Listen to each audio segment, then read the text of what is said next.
are going through this with Angel Reese again? The unidentified victim was introduced to the palm of Angel Reese's hand. Over the past couple of years, Angel Reese has allowed the disease of jealousy to destroy her. Is obviously not playing around with Angel Reese's sentence for slapping an opponent across the face. This action feels more like a wake-up call than simply another standard punishment, as the league finally decided, enough is enough. Damn joke. This gotta be a joke. Ban is more than just another punishment for a player who has been pushing the league's limits all season. It's a pivotal moment where Angel Reese shows a complete lack of self-control. Angel Reese has returned to the news, but not in the way that the WNBA or her supporters had hoped.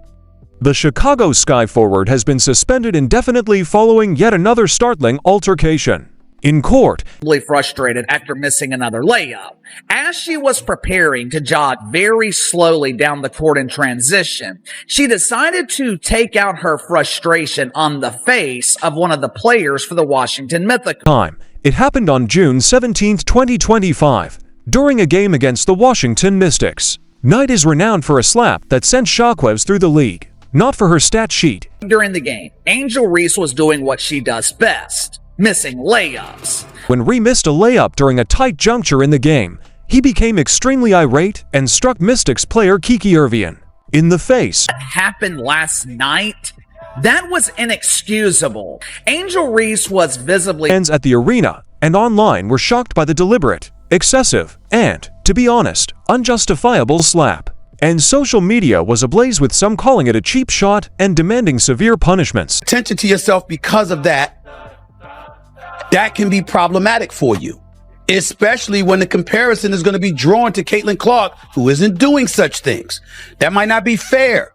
I'm not saying it is. This is made worse by the fact that it wasn't a sporadic outburst. Chicago had a significant lead, but still lost the game. And even though Reese finished with 17 points and 10 rebounds, her lack of discipline cost her team and revealed her inability to take charge when it counted in interview 8. Only about 7,500 people watched the game, which even seems like a lot considering the situation. Angel Reese, big star.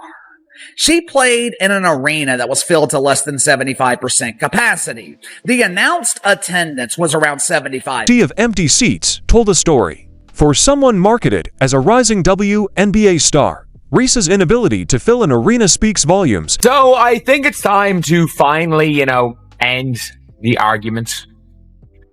End the argument that there is any sort of... While Reese struggles to draw spectators, despite the league's relentless promotional efforts, Caitlin Clark walks into an arena that is sold out. This incident raises further serious concerns about Reese's true worth to the WNBA. ESPN released the viewership numbers for the Indiana Fever versus the Brazilian national team matches. They care more about winning than anything else, and their behavior pattern is becoming too obvious to ignore despite decent stats. Reese's suspension, which was announced soon after the game, has sparked intense debate. Sky head coach Tyler Marsh blamed her actions and lack of accountability, and the WNBA is now looking into her future with the team and the league. The fact that most fans, particularly Caitlin Clark's devoted supporters, have rejected Reese's star image because of her behavior, which doesn't match what a player who avoids the law should represent and lacks the professionalism required for the role. Additionally, it raises questions about her ability to be the leader the league wants. By now, you would think that Angel Reese was used to missing layups and wouldn't have any reason to be upset about it. Going out in all directions now that the dust has settled, one thing is evident: Reese's slap wasn't just a mistake. It was the latest chapter in a trend damaging her career. Whether she recovers from this remains to be seen, but it's clear the WNBA didn't want another scandal. Angel, according to Reese's trademark, she is requesting the trademark for caps, hoodies, and t-shirts. To be honest, nobody is shocked by Sky coach Tyler's decision to suspend Reese indefinitely, which is currently the biggest story in the WNBA. Marsh didn't mince words when he said that this wasn't about a single incident, but rather a lengthy history of bad sportsmanship. Since most people don't expect the WNBA's punches to be real, what is the WNBA actually trying to accomplish here? Are they genuinely establishing a new standard for accountability, or are they merely trying to repair bad PR? The league has put a lot of effort into promoting Reese as a celebrity, but her indefinite suspension might be a severe message or perhaps not. In May, Angel Reese got into a fight with Caitlin Clark, who is still a rookie, during a game against the Fever. It began with a flagrant foul and nearly turned into a full-fledged brawl, forcing teammates to step in, and even the referees too. Looked like they wanted to disappear. Let's face it, WNBA suspensions frequently feel like a slap on the wrist, a pun meant to make the WNBA angry for being a huge, embarrassing failure.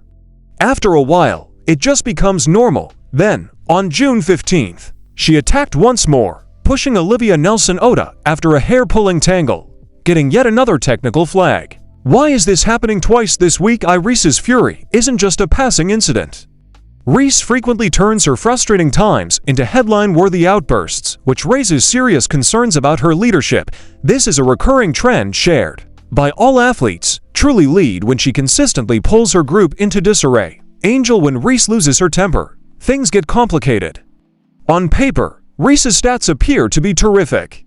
She has recorded double and triple doubles. Just last week, she scored 17 points and 10 rebounds against the Mystics, which is amazing, but it's not quite that way. Angel, when you look more closely, those numbers don't really show how well replayed. She missed a number of layups and turned the ball over several times. Her late-game performances continue to deteriorate, and even while her numbers appear respectable, they don't reflect the poor choices she made. Worst of all, she vanished in the fourth quarter when her team most needed her. Why did the Chicago Bravado lose to the Washington Mythicals despite their poor play and missed shots? Then there's milk bounce, a phrase that Reese actually trademarked, but what does that actually mean? It appears like she's more concerned with it's smart branding when she brags about her personal stat sheet, but it also makes it clear what her true priorities are. Angel Reese has registered the term "me bounds Angel" as a trademark. Reese's suspension goes beyond a single slap or a few poor performances. It exposes a deeper problem that could endanger her career and harm the WNBA's standing. The league must decide whether to continue supporting a player who has turned into a liability or to finally take a stand. Reese may feel untouchable, but athletes quickly burn out if they continue to make the same errors. Her time is ticking. When it reads Angel Report 36, she goes up for another layup, which she misses, and I must say, it's the funniest underscore. Additionally, the WNBA's marketing team has made a concerted effort to portray Angel Reese as the league's future star, who will elevate women's basketball. But let's face it, this strategy isn't working. If you want to sell a star, you need to make an impact on the court and attract fans, right? Now that Reese isn't doing either, the media tells me that Angel Reese is a huge star. For instance, when Caitlin Clark plays, arenas are packed. She's not just filling seats, fans travel distances to see her live, and ticket prices are skyrocketing into the thousands. This was, I believe, her final WNBA game, and the WNBA All-Star Game, of course, drew 3.4 million people. Viewers, and that's the most watched WNBA. The WNBA continues to promote Reese as a top-tier star despite all these clear red flags. Why are they hoping that fans won't notice the difference between hype and reality? In the meantime, Reese plays in front of half-empty gyms. That game against the Mystics was reported to have 7,500 attendees, but in all honesty, it looked more like a high school pep rally than a professional basketball game. Purchasing it, to put it bluntly, her bad play on the court only serves to make the league's promotion appear forced. Not only would the arena appear empty throughout the game, but it would actually be empty, in addition to harming her reputation. Reese's actions are undermining the WNBA's reputation as a whole. Fans are tired of the drama, poor sportsmanship, and lack of responsibility. The league continues to support a player who doesn't behave like a pro despite claiming to value professionalism. As far as the NBA's marketing staff is concerned, John Morant is a margarita. This leads to an intriguing analogy with Angel Reese. Andy Morant's story should serve as a warning to anyone watching. A few years ago, Morant appeared to be the NBA's future electric, marketable, and incredibly talented, but after 2 Instagram live incidents involving firearms, his reputation vanished virtually overnight. Reese is now walking a tightrope with a lot of talent, but too many poor decisions that could cost her everything. It's difficult to get corporate sponsors to support your product when the face of your league is playing gangster on Instagram. And let's not forget the money sponsors don't want to align with controversy. The NBA pulled him from all marketing, and sponsors fled like it was a contagious disease. Even though Reese may be trademarking Midlands today, if she continues in this direction, those brands deals will quickly go. The crucial question at hand is whether she will take note of Morin's errors or fall into the same trap. Her suspension might be the final straw. The direction of the WNBA will be determined by their decision to either create a new standard or safeguard a volatile star. The risk they take or the star they need is Angel Reese cannot afford.